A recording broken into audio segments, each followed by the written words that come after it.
हम ऐसी जगह पर रहते हैं जहाँ के ना तो लोग जिम्मेदार हैं, ना ही गवर्नमेंट और पुलिस प्रशासन अपना काम सही से करती है। और ये सिर्फ किसी एक जगह की बात नहीं है, पूरे इंडिया में ऐसे ही चलता आ रहा है। बस कहीं पर चीज़ें थोड़ी सी कम होती हैं, कहीं पर ज़्यादा होती हैं। और ऐसा नहीं है भाई कि बड़ा शहर है, एजुकेटेड लोग हैं तो वो चीज़ों को सही से फॉलो करते होंगे, ट्रैफिक रूल्स को सही से फॉलो करते होंगे, या फिर ट्रैफिक रूल्स को तोड़कर दूसरों को परेशान नहीं करते होंगे। अपने यहाँ के पढ़े लिखे लोग, पढ़े लिखे नौजवान, ज़्यादातर लोग, मैं सबकी बात नहीं कर रहा, लेकिन ज़्यादातर एक ही तरह के होते हैं। मतलब कई बार वो अनपढ़ लोगों से भी गिरा बिहेव करते हैं रोड्स पर। यही वाला वीडियो देखो जो महाराष्ट्र के पुणे का है। पुणे एक बहुत बड़ा और वेल डेवलप्ड सिटी है जिसको आईटी हब भी कहा जाता है और बहुत सारी बड़ी बड़ी कंपनियां हैं। कुल मिलाकर ज्यादातर लोग यहाँ पर पढ़े लिखे ही होंगे, चाहे वो पुणे के हो या फिर बाहर से आए हुए लोग क्यों ना हो। लेकिन भाई भारत का एक ट्रैफिक सिग्नल ही काफी है आपकी चीजों को बाहर लाने के लिए। आप कितने ज्यादा एजुकेटेड हो, कितने ज्यादा लिटरेट हो, वो एक ट्रैफिक सिग्नल ही डिसाइड कर देता है। सामने देख रहे हो कितने सारे लोग रॉन्ग साइड में चले आ रहे हैं और जिनको सही तरह से चलना है उसका रास्ता ब्लॉक करके इन्होंने रखा है। इसमें लगभग सभी 2 व्हीलर राइडर्स हैं, अच्छी अच्छी बाइकें ले रखे हैं, पढ़े लिखे लोग होंगे, अच्छी जगह जॉब कर रहे होंगे। हालांकि इसमें कुछ छपरी भी हैं। इन दीदी को देखो जो बिल्कुल कार के सामने आकर खड़ी हो गई हैं और ये कार ड्राइवर से नजर नहीं मिला पा रही हैं, सामने की तरफ देख भी नहीं पा रही हैं, बस इधर उधर देखे जा रही हैं। पता नहीं ऐसी चीजें करने में इनको शर्म आ रही होगी या नहीं, लेकिन अगर नहीं आ रही होगी तो आना चाहिए। बिल्कुल ऐसा ही रिसेंटली मेरे ही डैश कैम में रिकॉर्ड हुआ, जिसमें आप देख सकते हो मैं एक 2 लेन रोड से होता हुआ जा रहा हूँ। एक सिंगल रोड है ये पतला सा, हालांकि है ये सिटी के अंदर वाला ही रोड, लेकिन कई एरियाज बहुत ज़्यादा कंजस्टेड होते हैं, इसलिए रोड्स भी वहाँ की पतली होती है। खैर यहाँ पर ट्रैफिक आराम से धीरे धीरे मूव कर रहा होता है, लेकिन तभी सामने की तरफ राइट साइड में आप देख सकते हो एक हाई राइडर खड़ी हुई है जो रोड के साइड में नहीं बल्कि रोड पर ही है, और इसके वजह से एक लंबा ट्रैफिक जाम लगा हुआ है। जस्ट पीछे एक स्कूल की बस खड़ी है, और सिर्फ यही नहीं, वीडियो को हम थोड़ा सा आगे बढ़ाएंगे तो काफ़ी लंबा ट्रैफिक जाम आप देख सकते हो जो सिर्फ इस हाई राइडर की वजह से लगा हुआ था। ये गाड़ी अगर यहाँ पर ऐसे ना खड़ी होती तो बस भी आराम से निकल सकती थी और पीछे से आ रही दूसरी गाड़ियाँ भी निकल सकती थी, लेकिन अनफॉर्चुनेटली भाई लोग इसके बारे में सोचते नहीं है। जहाँ काम होता है वहीं पर वो अपने गाड़ी को पार्क करते हैं, चाहे इससे दूसरों को कितना भी प्रॉब्लम क्यों ना हो, उससे फर्क नहीं पड़ता। और सिर्फ यही गाड़ी नहीं थी, बहुत सारी ऐसी गाड़ियाँ थी रोड्स पर जो काफ़ी डिस्टर्बेंस क्रिएट कर रही थी।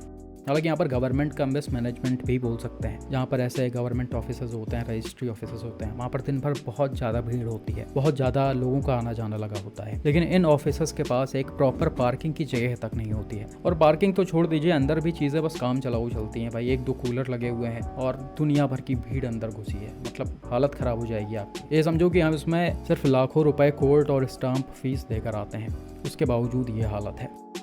खैर गवर्नमेंट और पुलिस की बात हो ही रही है तो आप लखनऊ का ये वाला इंसिडेंट देखो, जिसे रिसेंटली अपने एक व्यूअर ने शेयर किया था। यहाँ पर हुआ क्या कि भाई ने कुछ दिनों पहले एक brand new Maruti Suzuki Baleno खरीदी थी और ये उसे अपने घर के आसपास ही कहीं पार्क करते थे। ये आप देख सकते हो ये कॉलोनी है, यहाँ पर कई सारी गाड़ियाँ खड़ी हुई हैं। अब इनमें बहुत सारी गाड़ियाँ हैं, वर्ना है, सिटी है, इको स्पोर्ट वगैरह है। भाई की गाड़ी जो है वो इस वाले व्हाइट वर्ना के पीछे खड़ी हुई थी। अब होता क्या है, रिसेंटली 12 अप्रैल को रात के समय अर्टिगा से कुछ लोग आते हैं, पहले आकर वो एक बार चक्कर लगाते हैं, मतलब एक बार सीधा जाते हैं, सारी चीज़ें चेक करते हैं कोई जग तो नहीं रहा है, फिर वापस आकर वो एक गाड़ी के पीछे अपने गाड़ी को प्रॉपर्ली पार्क कर देते हैं। मतलब ये गाड़ी को ऐसा लगाते हैं कि जैसे मानो कि ये कॉलोनी के ही किसी घर की गाड़ी हो, एकदम कायदे से। इन्होंने सड़क के बीच में गाड़ी नहीं लगाई ताकि किसी को शक ना हो। खैर गाड़ी खड़ी करने के बाद कुछ लोग बाहर उतरते हैं, आते हैं बलिनो के पास, सारी चीज़ें चेक करते हैं और फिर वापस जाकर गाड़ी में बैठ जाते हैं। कुछ देर तक बैठ कर ये वहीं प्लान बनाते हैं, फिर वापस आते हैं और इस बार इनके पास पहिए वगैरह खोलने का प्रॉपर सामान भी होता है। अब देख सकते हो ये लोग गाड़ी से उतर कर आते हैं और बलिनो का पहिया खोलने लगते हैं। एक एक करके ये चारों पहिए खोलते हैं, एक करके ये लोग पहिए को गाड़ी में ले भी जा रहे हैं और सारे पहिए गाड़ी में रखने के बाद ये चुपचाप स्पॉट से फरार हो जाते हैं। और भाई ये सारी चीज़ें मात्र 14-15 मिनट में हुई हैं, मतलब गाड़ी आने से लेकर गाड़ी जाने तक लगभग 15 मिनट के आसपास का टाइम था। और इनके जाने के बाद गाड़ी की हालत कुछ इस तरह से थी, आप देख सकते हो ये ईंटों पर रखी हुई है और पहिए इसके गायब हैं। अब ऐसी चीज़ें कोई नई नहीं है, पहले भी कई बार देखने को मिला है। लखनऊ से भी 1-2 केसेस सामने आए हैं जिसे मैंने इंस्टाग्राम वगैरह पर डाला था। इसके अलावा अदर स्टेट्स के भी आपने इस तरह के कई सारे इंसिडेंट्स देखे होंगे। अब इसमें चोरों को आसानी होती है या आसानी से पहिए खोल ले जाते हैं, अच्छा खासा इसमें प्रॉफिट मिल जाता होगा इन्हें। गाड़ी को चुराना कहीं ना कहीं खतरा भी होता है और रिस्क भी होता है, तो इन्होंने ये पैसा कमाने का नया तरकीब निकाल लिया है। लेकिन भाई इन सब पर कंट्रोल करना पुलिस का काम होता है। बाई चांस ऐसा कोई इंसिडेंट किसी के साथ हो जाता है तो पुलिस को उनकी प्रॉपर हेल्प करनी चाहिए, इन्वेस्टिगेशन में प्रॉपर FIR वगैरह रजिस्टर होना चाहिए। लेकिन अनफॉर्चुनेटली पुलिस ही इन सारी चीज़ों पर ध्यान नहीं देती है। जिसकी गाड़ी थी उन्होंने बताया कि हम पुलिस के पास गए लेकिन पुलिस कोई हेल्प करना ही नहीं चाह रही थी। मतलब इन्होंने स्टेशन पर एप्लीकेशन दिया लेकिन इनको किसी भी तरह का कोई रिसीविंग नहीं मिला। फिर ये चौकी पर गए, FIR लिखवा दिया जिसका अभी तक अप्रूवल ही नहीं आया है और ना ही स्पॉट पर कोई अभी तक इन्वेस्टिगेशन करने आया है। तो अब बताइए कि पुलिस ही जब ऐसे केसेस में हेल्प नहीं करेगी तो हम किसके भरोसे रहेंगे। लोग इतने मेहनत से एक गाड़ी खरीदते हैं और ऐसा कुछ उनके साथ हो जाता है। कभी पहिए चोरी हो जाते हैं, कभी गाड़ी ही चोरी हो जाती है। अभी रिसेंटली 3-4 दिनों पहले इंस्टाग्राम पर मैंने एक और केस डाला था जो अपने ही एक व्यूअर ने शेयर किया था, शायद हरियाणा से। वहाँ पर भाई ने बताया कि हमारे दोस्त की स्कॉर्पियो रात में खड़ी थी। क्रेटा से कुछ लोग आते हैं, आकर ये बोनेट ओपन करते हैं, कुछ करते हैं उसके अंदर और कुछ ही मिनटों में ये स्कॉर्पियो का सिक्योरिटी सिस्टम तोड़कर गाड़ी को स्टार्ट करते हैं और स्पॉट से लेकर फरार हो जाते हैं, जिसकी खबर अभी तक नहीं मिल पाई है। तो इतना इजी हो गया है ये सब करना आज के टाइम पर। और भाई बहुत सारे लोगों का ये भी कहना होता है कि कहीं ना कहीं कई पुलिस वाले इसमें मिले भी होते हैं, इसलिए वो हेल्प नहीं करते हैं। खैर इस बात में कितनी सच्चाई है वो तो मुझे नहीं पता, लेकिन इस तरह का अगर सिचुएशन किसी के साथ क्रिएट हो रहा है तो पुलिस को उसकी सही तरह से हेल्प करनी चाहिए। बिल्कुल ऐसा ही एक और परेशान करने वाला केस रिसेंटली हरियाणा से ही मिस्टर मैक्स सैनी ने शेयर किया था। यहाँ पर हुआ क्या कि भाई अपने मारुति सुजुकी सेलेरियो से हरियाणा के फतेहाबाद से होते हुए जा रहे होते हैं। ये एक 4 लेन हाईवे है जिस पर एक तरफ से गाड़ियां जा रही हैं और दूसरे तरफ से आ रही हैं, बीच में प्रॉपर एक मीडियन है। अब जैसे कि ये 4 लेन वाला हाईवे है तो उसकी स्पीड लिमिट भी वही 80 to 100 km/h के आसपास होगी और ये लगभग उसी स्पीड में ड्राइव की जा रही होती है। साथ ही में सामने की तरफ कुछ और गाड़ियां भी आपको चलती हुई दिख रही होंगी।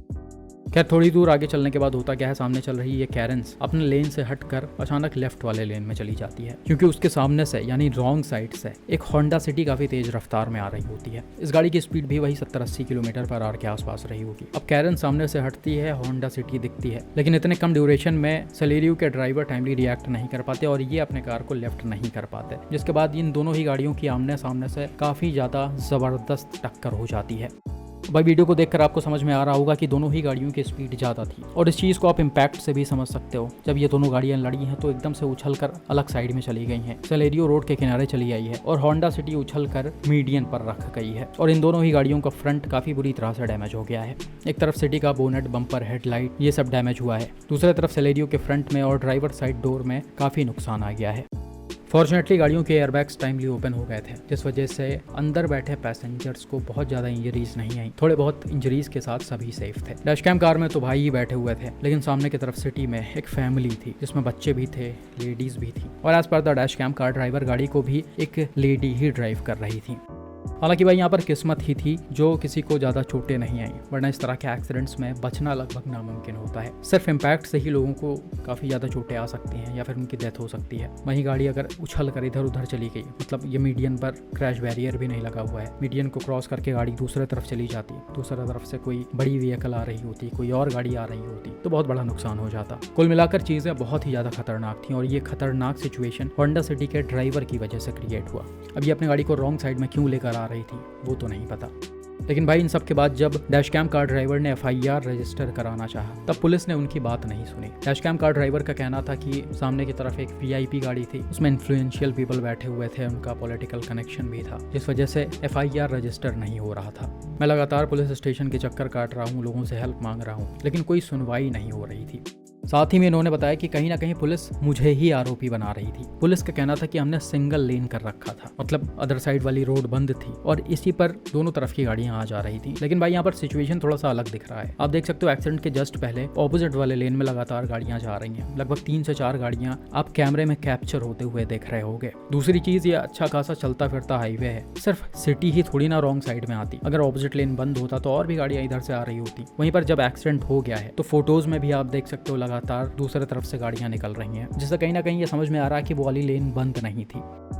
और बाई चांस भाई ऑपोजिट वाला लेन किसी वजह से बंद है, कंस्ट्रक्शन का काम चल रहा है, कुछ भी चल रहा है और दोनों गाड़ियां एक ही रोड से जा रही हैं, तो आप पहले से वार्निंग तो दोगे। आपको साइन बोर्ड लगाना होगा, बीच में कोन्स रखने होंगे, लेन को सेपरेट करना होगा और कायदे से बताना होगा कि आप लोग इतनी दूर तक लेफ्ट वाले लेन में ही चल सकते हो और गाड़ियों को ओवरटेक नहीं कर सकते। भाई सपना थोड़ी ना आएगा किसी को कि ऑपोजिट रोड बंद है और सामने से कोई गाड़ी आ जाएगी।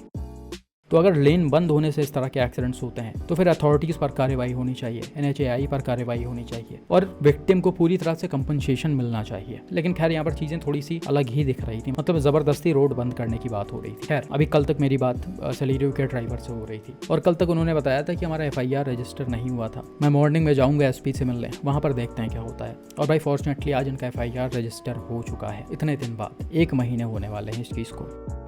खैर उम्मीद करते हैं कि इस पर प्रॉपर इन्वेस्टिगेशन हो और जो भी इसमें दोषी है उस पर स्ट्रिक्ट एक्शन लिया जाए, चाहे होंडा सिटी के ड्राइवर हो चाहे अथॉरिटी हो, और बाइक का जो भी नुकसान हुआ है उसका प्रॉपर कंपनसेशन भी उनको मिले।